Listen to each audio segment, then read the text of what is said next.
Early one warm morning, the small town awoke to the tolling of distant church bells, carried on the breeze from the valley.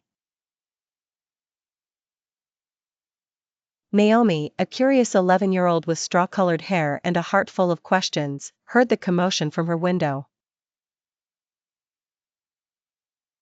Rumors swirled at the breakfast table about a stranger by the riverbank, a man who, people whispered, could walk on water. Moved by both doubt and hope, Naomi tugged at her father's sleeve and pleaded for them to see for themselves. The townsfolk, old and young, poured from their homes in a slow-moving current toward the river.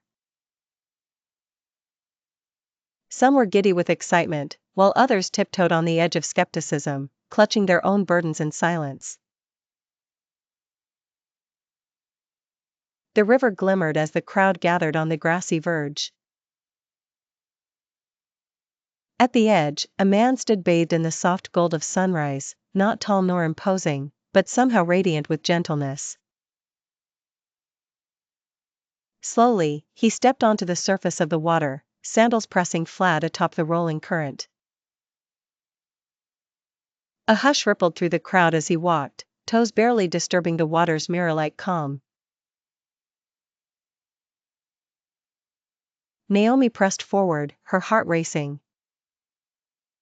An old fisherman, forgotten by most but remembered by the river, called out, "If you are truly who they say, show us a sign."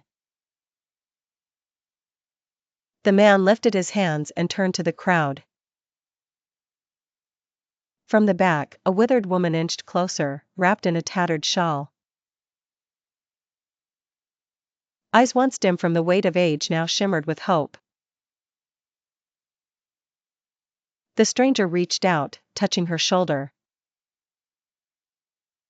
As she blinked, her vision cleared and she let out a cry, "I can see, I can see." The townspeople gasped, some with disbelief, others falling to their knees.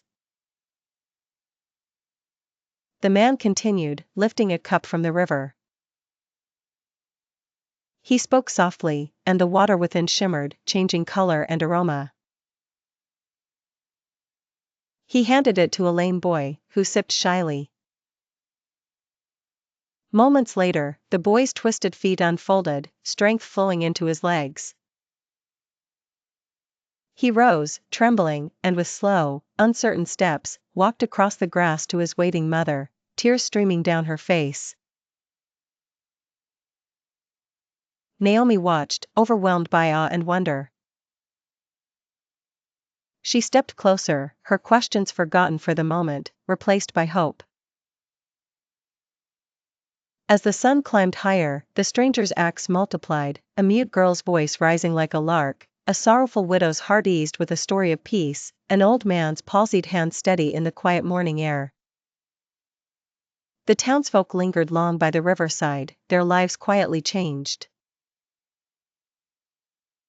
Not everyone could describe what they saw, but each carried something new, a glimmer of faith, a reminder of miracles, or simply the comfort of community, bathed in the gentle dawn.